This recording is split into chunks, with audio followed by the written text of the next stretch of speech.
নমস্কার বন্ধুরা, আমি কোজাগরি আবার চলে এসেছি তোমাদের কাছে একটা ভিডিও উপস্থাপন করতে। আজ তোমাদের সামনে যে ভিডিওটি আমি উপস্থাপন করতে চলেছি সেটা হলো এই অগ্রহায়ণ মাসের কর্পূরের বিশেষ টোটকা বা রেমেডি। সমস্তটাই জানাবো কি সেই স্পেশাল টোটকা রেমেডি যেটা কর্পূর সহযোগে তোমাদের সম্পন্ন করতে হবে অগ্রহায়ণ মাস চলাকালীন। তবে চলো বন্ধুরা, তার আগে আমার চ্যানেলের ইন্ট্রোটা দিয়ে ফেলি। যারা ইউটিউব থেকে দেখছো তাদেরকে জানাই আমি ওমের মা চ্যানেল থেকে সবাইকে সুস্বাগতম। আশা করি সকলে খুব ভালো আছো, সুস্থ আছো। আর যারা আমার ফেসবুক পেজ কোজাগরি ঘোষ এইখান থেকে ভিডিওটা দেখছো তাদেরকেও সুস্বাগতম জানাই। ভিডিওটি ভালো লাগলে একটা লাইক আশা করব, শেয়ার করে দিও চটজলদি আপনজনদের সাথে, যাতে তারাও অগ্রহায়ণ মাস চলাকালীন এই ক্রিয়াটি সম্পন্ন করতে পারে। আর যদি তোমাদের কিছু জানার থাকে অবশ্যই আমাকে কমেন্ট করো, আমি তোমাদের কমেন্টের যথাযথ রিপ্লাই দেবো। তো চলো বন্ধুরা, আর বিশেষ দেরি না করে আসল তথ্যে চলে যাই। বন্ধুরা, তোমরা কি জানো যে মাত্র এক টুকরো কর্পূরে ঘুরে যেতে পারে তোমার ভাগ্য? তোমার বাড়ি হবে, গাড়ি হবে, অর্থাভাব দূরীভূত হবে চিরতরে। নেগেটিভ এনার্জি সরে পজিটিভ এনার্জি আসবে তোমার জীবনে, তোমার সংসারে। তবে কর্পূরের এই টোটকাটি তোমাদেরকে অগ্রহায়ণ মাসের মহা বৃহস্পতিবার যেদিন, মানে অগ্রহায়ণ মাসের বৃহস্পতিবার তো আমরা সকলেই জানি, কারণ এই অগ্রহায়ণ মাস স্বয়ং নারায়ণের মাস, আর যেটা নারায়ণের সেটা লক্ষ্মীরও। তো অগ্রহায়ণ মাস চলাকালীন বৃহস্পতিবার এই ক্রিয়াটি করতে হবে। মহাদেব থেকে শুরু করে ঋষি মুনিরা কেন এত ব্যবহার করতেন বলো তো কর্পূর? সামান্য একটু অর্থের বিনিময়ে এক টুকরো কর্পূর এনে তুমিও সেই কার্যটি করতে পারো। নারী পুরুষ নির্বিশেষে সকলেই এই ক্রিয়াটি সম্পন্ন করতে পারে। তোমার বাড়ির কিছু জায়গা যেগুলি আমি এখন বলে দেবো, সেইখানে এক টুকরো কর্পূর রাখলেই চমৎকার ফললাভ করবে তুমি 5 দিনের মধ্যে। হ্যাঁ বন্ধুরা, ঠিকই শুনেছো, মাত্র 5 দিনের মধ্যেই তুমি চমৎকার ফললাভ করবে এই অগ্রহায়ণ মাসেই। তুমি সর্বদা ঈশ্বরের কৃপা দৃষ্টিতে থাকবে। তোমার সংসারে, চাকরি ক্ষেত্রে, ব্যবসাতে সুখের দিন আনবে এই কর্পূর। তোমাকে তোমার জীবনে নিয়ন্ত্রণে রাখবে। ভগবানের পুজো অর্চনা করলে তো অবশ্যই ভাগ্যের পরিবর্তন হবে, সুখ সমৃদ্ধি লাভও করবে। তবে তার সাথে অবশ্যই কর্পূরের এই টোটকাগুলি করলেও নানান দিকে লাভবান হবে তুমি। তাই সংসারের সুখ শান্তি কিছুটা নিয়ন্ত্রণ অবশ্যই কিন্তু তোমার হাতেই। কর্পূরের কতখানি ক্ষমতা আছে জীবনের সুখ শান্তি ফেরানোর জন্য, যা সামান্য ছোট থেকে বড় সকল মুদিখানার দোকানে পাওয়া যায়। আর সেই কর্পূর দিয়ে তোমার সংসারের দাম্পত্য জীবন হবে সুখময়। ভগবানের অর্থাৎ মা লক্ষ্মীর কৃপাদৃষ্টি পড়বে তোমার সংসারে। আর যেই বাড়িতে মা লক্ষ্মীর স্বয়ং কৃপাদৃষ্টি পড়ে সেই বাড়িতে মা লক্ষ্মী সর্বদা অচলা হয়ে থাকেন। সেই বাড়িতে কখনো অন্ন অর্থের অভাব থাকে না, কারণ মুনি ঋষি থেকে শুরু করে ঈশ্বর সকলেই মানেন এই কথা। এটা কিন্তু বাস্তব এবং দৃঢ় সত্য কথা। বড়ই আশ্চর্যজনক একটি ক্রিয়া। তাই আজও সকল পুজো অর্চনাতে কর্পূর জ্বালিয়ে আরতি করা হয়। তোমার বাড়ির মাত্র 4টি জায়গায় যদি এক টুকরো করে কর্পূর রাখো তবে বদলে যাবে তোমার ভাগ্য। তবে সেই কর্পূর যেন পুরোপুরি শেষ না হয়ে যায়, এটা একটু তোমাকে লক্ষ্য রাখতে হবে। তাহলে কোন সেই বিশেষ 4টি জায়গা, ঝটপট করে শুনে নাও। 1 নম্বর যেটা, সেটা হলো প্রবেশদ্বার, অর্থাৎ সদর দরজা বা মুখ্য দ্বার, যেটা আমরা এন্ট্রান্স বলি। যে কোনো বাড়ির প্রবেশের জন্য মুখ্য দরজা থাকেই।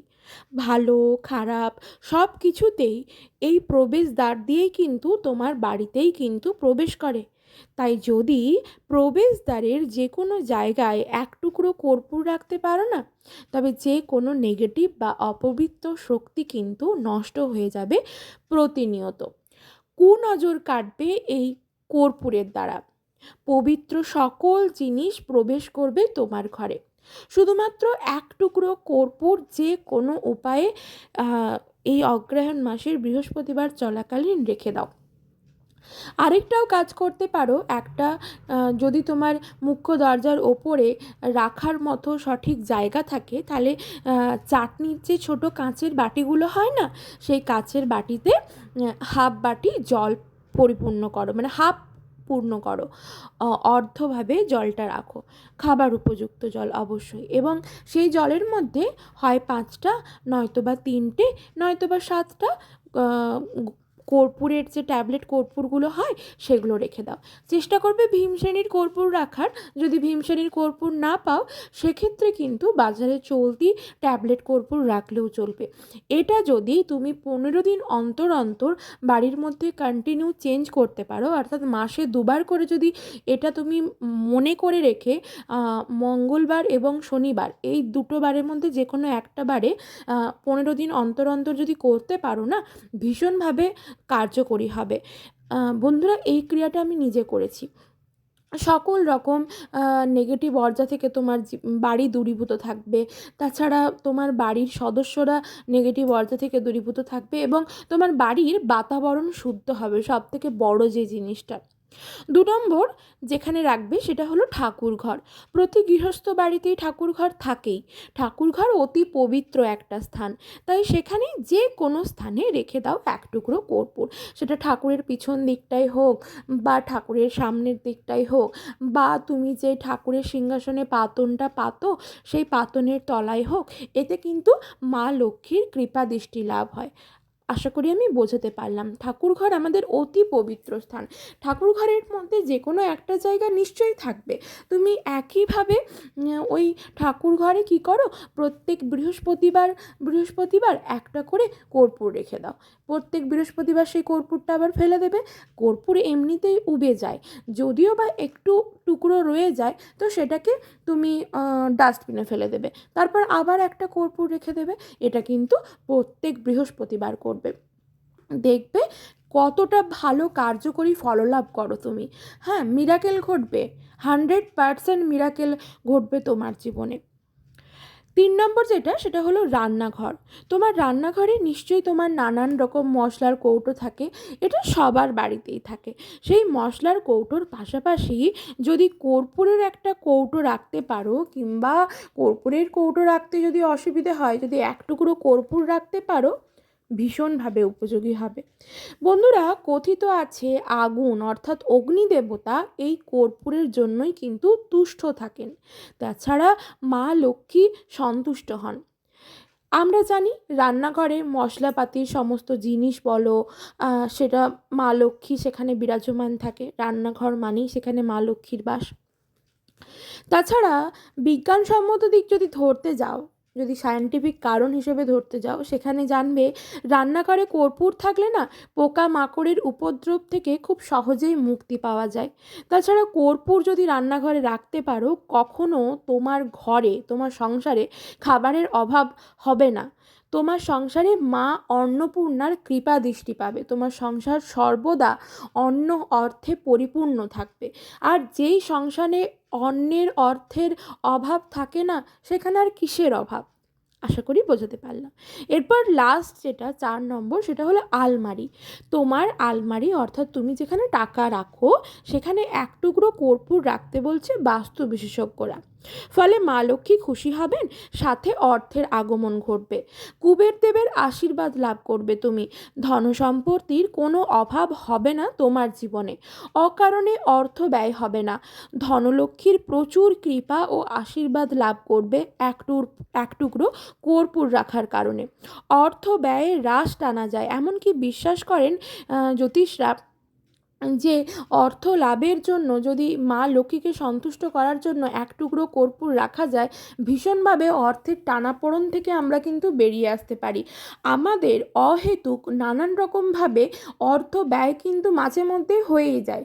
সেটা কী হেতু যদি বলি, ধরো তোমার বাড়িতে জিনিসটা আছে, তবু তোমার বাইরে দেখে মনে হলো আছে, তাও এটা ভালো হলো কিনে নিই, তাই না? সেটা সেই সময় তোমার সেই মুহূর্তে না কিনলেও হতো। তোমাদেরকে একটা কথা বলি, এই জিনিসটা বিশালভাবে আমার উপর এফেক্ট করতো। মানে আমি যদি দেখতামও আমার ভালো লাগছে, জিনিসটা আছে, তবুও কিন্তু আমি কিনে নিতাম। কেন জানো? ওই যে একটা ভালো লাগা, একটা দৃষ্টি চলে গেল যে হ্যাঁ আমাকে এটা নিয়ে নিতে হবে, এখন তো টাকা আছে কাছে, নিয়ে নিই। পরেরটা ভাবতাম না। এই যে কর্পূর জিনিসটা, এটা যখনই তোমার অর্থ রাখার জায়গায় রাখবে না, বা তোমার পার্সে, তুমি যেখানে অর্থ রাখছো আলমারিতে বা যেখানে রাখছো সেখানে কন্টিনিউ অর্থ রাখো। তাছাড়াও তুমি যেখানে সবসময় যেই পার্সটা বা যেই ব্যাগটাকে নিয়ে সবসময় বাইরে বেরো, যেখান থেকে টাকা সর্বদা তুমি বের করো, ঠিক আছে? তো সেই পার্স বা সেই ব্যাগেও যদি তুমি রাখো না, তার থেকে জানবে তোমার আর্থিক ব্যয় কমে যাবে। এক টুকরো যদি কর্পূর রাখতে পারো, প্রত্যেক সপ্তাহে যদি সেই কর্পূরটাকে তুমি চেঞ্জ করতে পারো, তোমার আর্থিক ব্যয় কমে যাবে চিরতরে। ভালো থেকো সকলে।